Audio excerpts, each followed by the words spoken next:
Assalamualaikum warahmatullahi wabarakatuh. Apa kabar teman-teman semuanya? Semoga selalu dalam lindungan Allah Subhanahu wa taala dan selalu dilimpahkan nikmat sehat walafiat. Amin ya rabbal alamin. Baik, pada kesempatan kali ini kita akan melanjutkan kisah Nabi Muhammad sallallahu alaihi wasallam bagian 3. Setelah sebelumnya kita membahas tentang kelahiran Nabi Muhammad, kemudian Nabi Muhammad pada masa kanak-kanak hingga masa kerasulan. Nah, kali ini kita akan membahas tentang Nabi Muhammad sebagai uswatun hasanah atau suri teladan dan meneladani perilaku Nabi Muhammad dalam kehidupan sehari-hari. Kita perhatikan terlebih dahulu tujuan pembelajarannya. Kita mempelajari ini agar dapat memiliki sikap sidik, amanah, tablik, dan fatonah sebagai implementasi dari kisah keteladanan Nabi Muhammad Shallallahu Alaihi Wasallam. Oke, kita langsung aja ya teman-teman. Nabi Muhammad Shallallahu Alaihi Wasallam sebagai uswatun hasanah atau suri teladan. Apa sih suri teladan atau uswatun hasanah itu? Nah, uswatun hasanah itu adalah contoh dan panutan serta untuk ditiru cara hidupnya. Jadi Nabi Muhammad adalah salah satu manusia yang harus kita contoh dalam cara hidupnya. Cara Nabi Muhammad bersosialisasi, baik itu dengan tetangga, dengan teman, dengan saudara, atau bahkan dengan orang yang tidak dikenal. Berhubungan baik dengan agama lain, juga contoh dalam hal-hal kecil seperti mulai dari bangun tidur sampai kita tidur lagi. Nah, dalam kehidupan sehari-hari bisa kita sebut dengan sunnah Rasul. Contohnya, ketika kita mandi, kita menyikat gigi. Nah, menyikat gigi itu salah satu dari sunnah Rasul. Kalau dulu namanya bersiwak, ada menggunakan kayu. Kalau sekarang kita menggunakan sikat gigi untuk bersiwak. Sampai mau tidur lagi pun kita mencontoh Nabi Muhammad. Nah, disunahkan kita untuk berwudu sebelum tidur. Nah, biasanya kan kita kalau sebelum tidur itu menyikat gigi, mencuci muka dari luar atau semacamnya, takut debu atau kotoran. Nah, itu disunahkan kita untuk berwudu.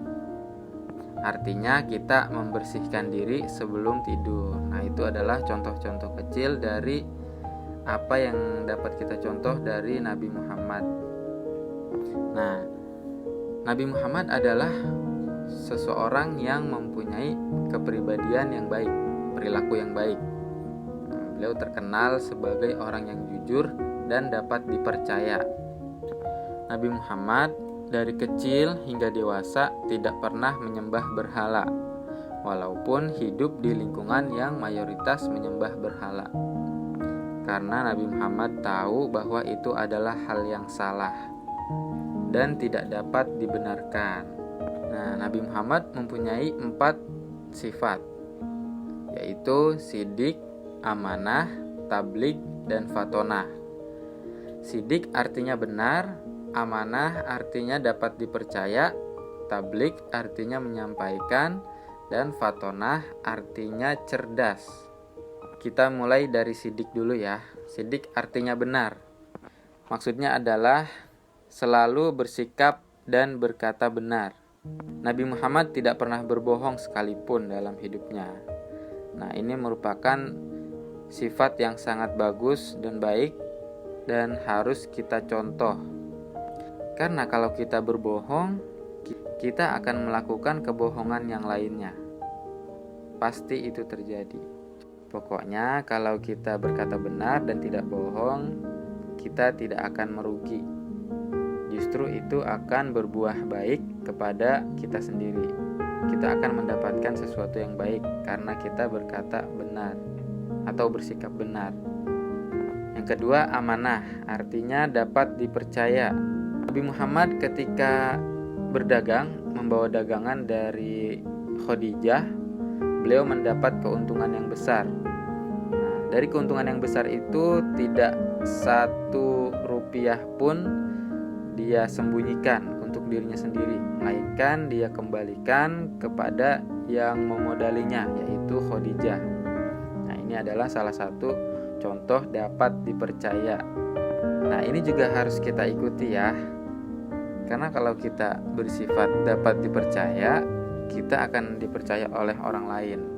Orang lain akan percaya kepada kita karena kita memiliki komitmen untuk tidak berbohong dan selalu berkata benar atau bersikap yang benar.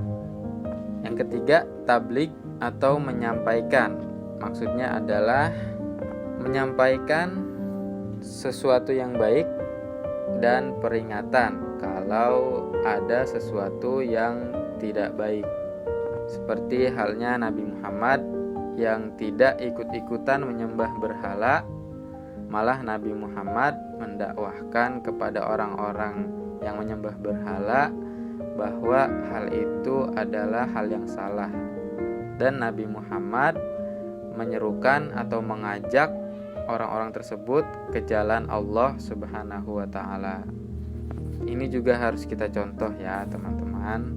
Karena jika kita menyampaikan sesuatu yang baik dan sesuatu itu ditiru atau dilakukan oleh orang lain, kita akan mendapat pahala yang baik dari orang yang melakukan hal baik tersebut.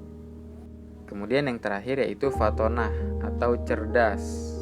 Maksudnya adalah Nabi Muhammad pada usia yang sangat muda, beliau pernah menengahi permasalahan di kalangan masyarakat Mekah mengenai peletakan Hajar Aswad.